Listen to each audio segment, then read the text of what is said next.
Hey guys, hey Tom Rosenbros, welcome back to this other reaction video, and today we're going to be reacting to 10 mothers who killed their own children by top trending. So, I dropped my headphones.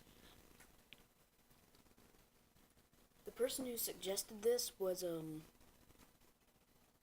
let me find it. FNAF Bomber. I think that's how you pronounce his name, FNAF Bomber Live. So yeah, oh, this came out today too, so yeah, I like Top Trending's videos, but yeah, so make sure you subscribe to Top Trending, can't talk today, like this video, comment down below. So yeah guys, let's react to this in 31 Goon. Finally, we can watch like a creepy video on this channel.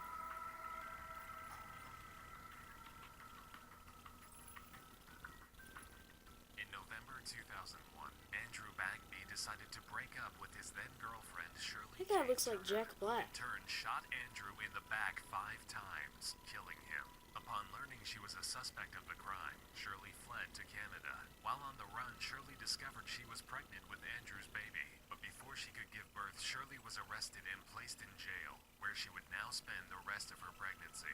In July 2002, Shirley had a baby boy whom she named Zachary. But now dead Andrew Bagby's parents were given custody of Zachary until Shirley was released from jail, where she was granted joint custody of Zachary with Bagby's parents. A few months later, Shirley walked into the Atlantic Ocean with Zachary, where they both drowned as a murder-suicide. Zachary was only 1 year old. In June 2001, Andrea Yates, a former nurse who had a history of suffering from mental illnesses, believed she had received a message from Satan telling her that she needed to kill her 5 children in order to save them from eternal damnation. Once her husband left for work, Yates filled a bathtub and one by one led each child into the bathroom, where she would drown them, starting with her oldest son, Noah, age 7, then the second oldest, John, age 5, who was then followed by both Paul and Luke, ages 3 and 2, before finally ending with her last child and only daughter, 6-month-old Mary. Andrea Yates was found not guilty by reason of insanity and was committed to a state mental hospital. In May 2003, late one night, Deanna Laney woke up 2 of her children, Luke and Joshua, ages 6 and 8, brought them both outside, and proceeded to smash a large rock into both their heads using all her might, killing both of them. She then went back inside to retrieve her 14-month-old baby, Aaron, and attempted to kill him using the same rock. Aaron survived, but now suffers from serious brain damage. Deanna claimed that God had told her to commit the heinous crimes, and that the world was coming to an end. Later on, she told the psychiatrist that she hoped Andrea Yates and her could meet, so they could work together as God's only witnesses to the end of the world. Deanna was also found not guilty by reason of insanity, and was committed to a state mental hospital. She has since been released, but must conform to a life of strict supervision and drug tests.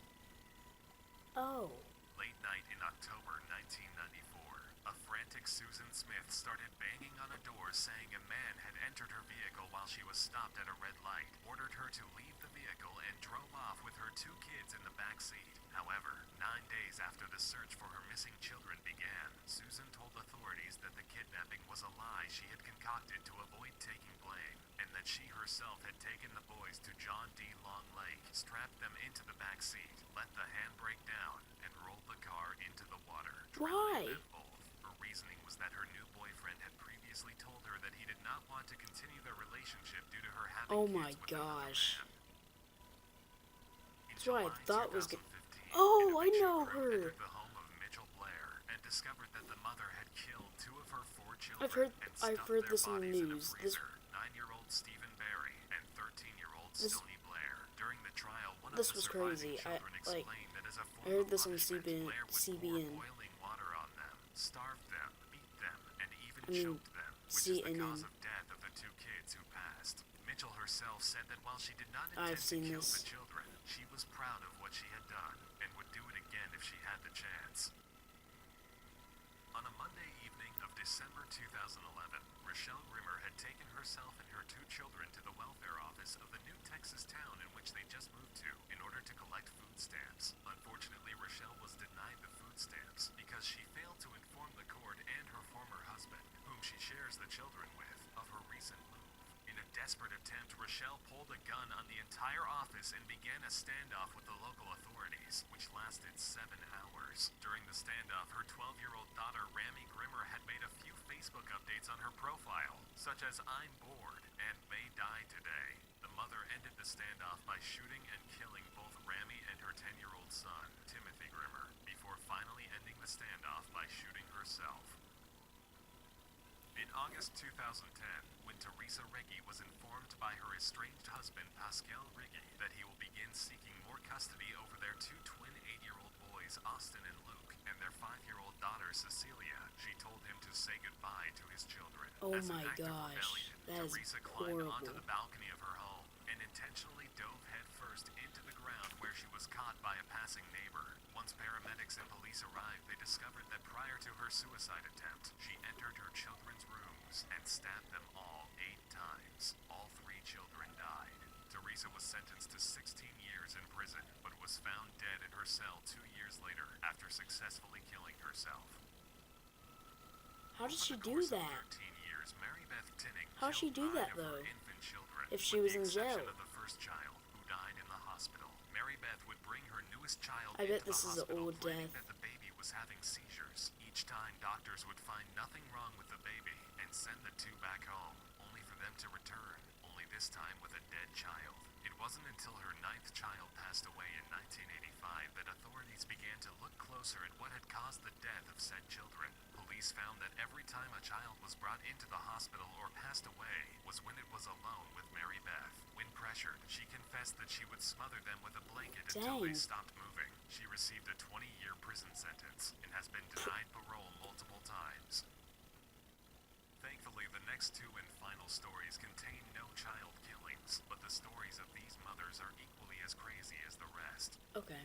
In February of 2000, Catherine Knight decided to end a heated argument with her husband John Price by stabbing him 37 times. After Who John had counts passed, while Catherine they're got to work. stabbing? She skinned him and hung his body from a meat hook in their lounge room. She then decapitated him and put his head in a pot inside the stove. As one final act of insanity, Catherine invited her adult children over for dinner and began cooking soup, using meat from John's body as one of the ingredients. While cooking her infamous John Price soup, a concerned neighbor had called the police and they were able to put a stop to the dinner party before any guests arrived and were potentially harmed. In 2005, Stacy Castor intentionally poisoned her then-husband David What Castor with the antifreeze and heck? staged the scene to look like a suicide in an attempt to collect his life insurance money. When police began to suspect foul play was involved, they started to investigate Stacy's past and found out her first husband had suffered a similar fate. Police ordered an autopsy on the first husband and found he had ingredients in his stomach that matched the second husband's. Once Stacy became aware she was a suspect, she arranged evidence to point toward her first daughter, Ashley, as the murderer, despite her only being 7 years old when the first death took place. To further develop her plan, Stacy wrote a fake suicide note for her daughter that confessed to the murders. She then crushed up pills and put them inside multiple drinks to cause Ashley to OD. Luckily, Ashley survived and was able to testify against her mother, who is now serving 25 years in jail for first-degree murder and attempted murder.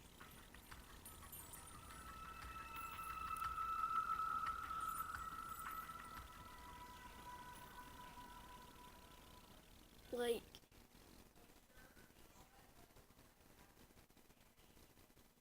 they used the right guy to do that creepy stuff.